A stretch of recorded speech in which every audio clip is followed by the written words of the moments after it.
آج کل آپ جیسے سب کو پتہ ہی ہے خان صاحب کا اس وقت جیل کے اندر ایک سیکرٹ ٹرائل چل رہا ہے القادر کیس کے میرٹس پہ تو ہم کافی تک بات کر چکے ہیں کہ کیس میں کوئی میرٹ نہیں ہے، لیکن آج جو بات ہوگی، کیونکہ میں کل 6 گھنٹے اس کیس میں خان صاحب کے ساتھ تھا اور میں نے اس کیس کو بڑا باریکی سے آبزرو کیا، اور اس عدالت میں جیل کے بند کمروں میں اندھیروں میں اس وقت جتنے پروسیجرل سیف گارڈز ہیں، کانسٹیٹیوشنل سیف گارڈز ہیں، ایک ایکیوزڈ کے کرمنل جسٹس سسٹم میں جتنی اس کی پروٹیکشنز ہیں، اس کی جتنے بیہودہ طریقے سے دنیا سے چھپا کے اس کی جس طرح خلاف ورزی ہو رہی ہے، وہ ضروری میں سمجھتا ہوں کہ آپ لوگوں تک اور اس ملک کی عوام تک اور اس ملک کے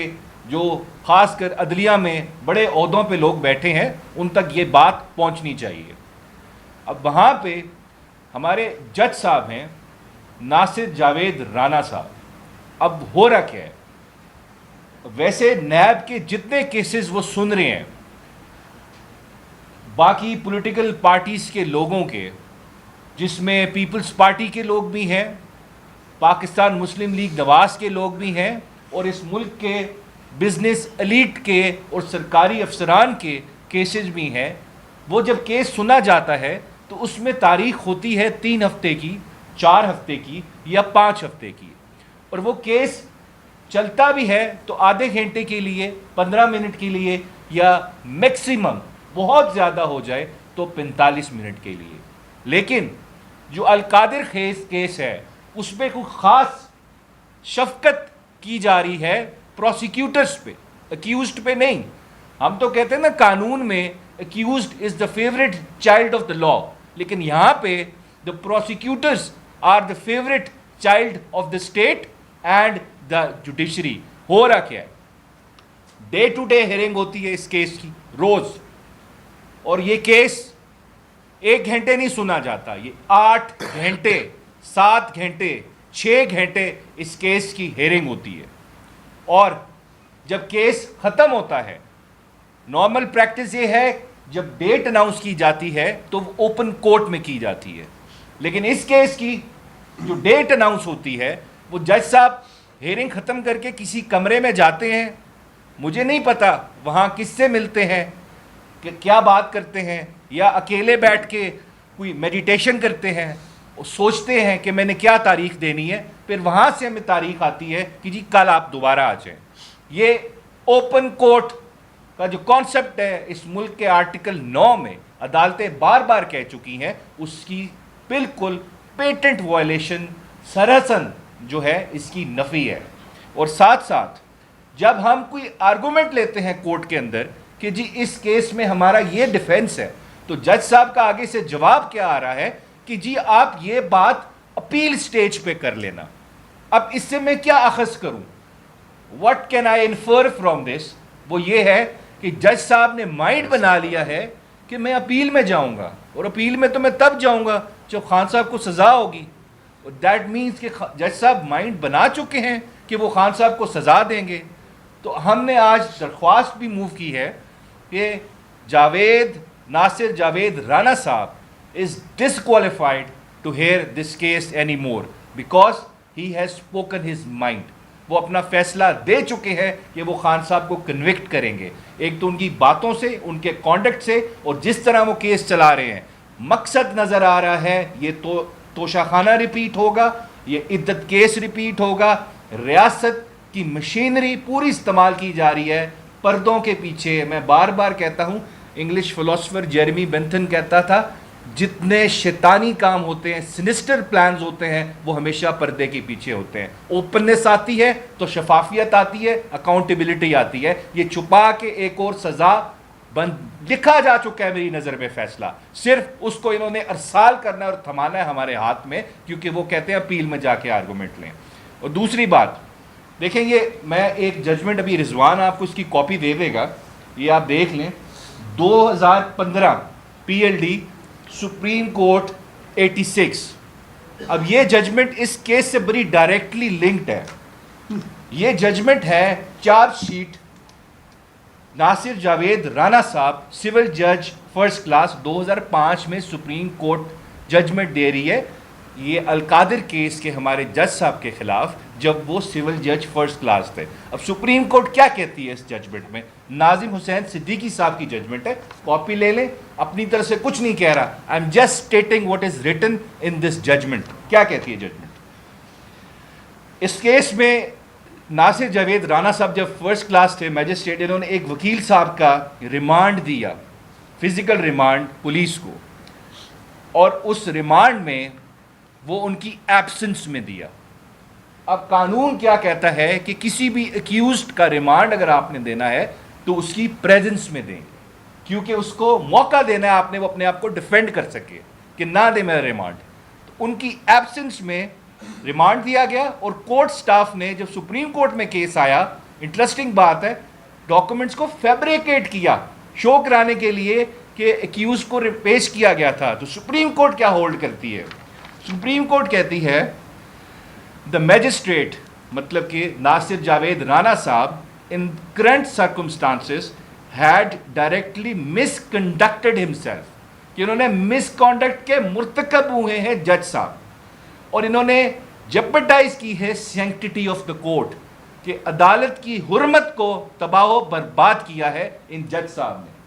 ساتھ ساتھ سپریم کورٹ آخری لائن بہت امپورٹنٹ ہے, کہتی ہے دس جج has strong tendency of committing miss chief, کہ ان کے اندر ٹینڈنسی ہے غلط کام کرنے کی, and he is absolutely انفٹ for judicial service, absolutely انفٹ for judicial service, کہ یہ جج جوڈیشل سروس کے قابل نہیں ہے, اس کو کہیں جج نہیں لگایا جائے. لیکن کیونکہ عمران خان کو سزا دینی ہے تو ہمیں ججز بھی ایسے ہی ملتے ہیں, ہمیں اسپیشل ججز ڈھونڈے جاتے ہیں پورے پاکستان میں, ان کو پھر لگایا جاتا ہے. ہمایوں دلاور سے سٹارٹ کر رہے ہیں, عبدالحسنات سے سٹارٹ کریں, اب ہمیں تیسرا جج دے دیا گیا ہے جو مائنڈ بنا کے آئے کہ جی آپ نے فیصلہ دینا ہے بند کمروں کے اندر. اور ہم اس وجہ سے کہہ رہے ہیں یہ جج صاحب کے خلاف سپریم کورٹ کی رپورٹڈ ججمنٹ ہے, یہ فٹ نہیں ہے, ان کو اپنے آپ کو اس کیس سے علیحدہ کرنا چاہیے. اگر یہ نہیں کر رہے تو ہم آج ہائی کورٹ میں موو کر رہے ہیں ان کو اس کیس سے ہٹانے کے لیے. یہ بات. اور دوسری بات, لاسٹ بات ہے, بس میں ختم کروں گا. ابھی جج ایمنسٹی انٹرنیشنل کی ایک رپورٹ آئی ہے 12 سپٹمبر کو.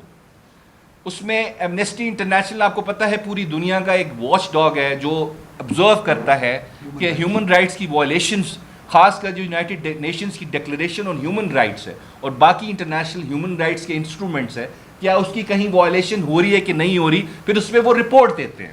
اور یہ پوری دنیا اس کو سب سے معتبر ادارہ مانتی ہے, نان گورنمنٹل. اب ہوا کیا, انہوں نے 11 سپٹمبر کو کہا 3 آبزرویشنز ہیں ان کی, فائنڈنگز ہیں بلکہ, the authorities in Pakistan must immediately release Imran Khan صاحب. ڈیٹینشن مطلب کہ خان صاحب کی جو قید ہے آف عمران خان صاحب از آربٹری اینڈ انلیگل, غیر قانونی ہے. یہ بغیر کسی طریقہ کار کے ان کو قید کیا گیا, بغیر کسی قانون کے آئین پہ عمل کر کے.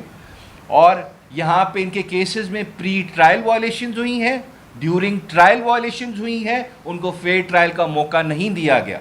یہ سارے کیسز ان پہ جو بنے ہیں یہ پولیٹیکل کنسیڈریشنز, ایکسٹرینیس کنسیڈریشنز اور اسٹیٹ کی پاور کو مس یوز کر کے بنائے گئے ہیں. یہ پہلے میں راؤت صاحب کے ساتھ 2 پریس کانفرنسز کر چکا ہوں, یہ پہلی دفعہ نہیں ہو رہا. آپ کو انٹرنیشنل سطح پہ آپ کی بےعزتی ہو رہی ہے کہ آپ نے دنیا کے قانون اور پاکستان کے قانون کا مذاق بنایا ہوا ہے. یہ پہلے آپ کے خلاف UN ورکنگ گروپ کی بھی فائنڈنگ آئی ہے, 2 مہینے پہلے آئی ہے, وہ بھی یہی بات کرتے تھے آپ نے غیر قانونی عمران خان کو پکڑا ہے, ان کو امیجیٹلی ریلیز کریں, ان کے سارے ہیومن رائٹس کی آپ نے وائلیشن کی ہے. اس سے پہلے United States departments of bureau جو ہے ان کا 2023 کی ان کی رپورٹ آئی ہے, یہی فائنڈنگز ہیں. آپ کو کیا سمجھتے ہیں آپ نارتھ کوریا ہیں, آپ کو لگتا ہے آپ کوئی تھرڈ ورلڈ کینیا ہے, وہ ویسا ملک ہے. آپ کی انٹرنیشنل آبلیگیشنز ہیں, آپ کا آئین کہتا ہے کہ انٹرنیشنل لا آپ پہ بائنڈنگ ہوگا, آپ ریٹیفائی کریں گے جب کوئی ٹریٹی, تو وہ آپ نے اس کو اپنے ملک کا قانون ہی سمجھنا ہے. اور آپ جی بالکل ہاؤس آف ریپرزینٹیٹو کی طرف سے فائنڈنگ آئی تو پوری دنیا آپ کو بنانا ریپبلک سمجھ رہی ہے.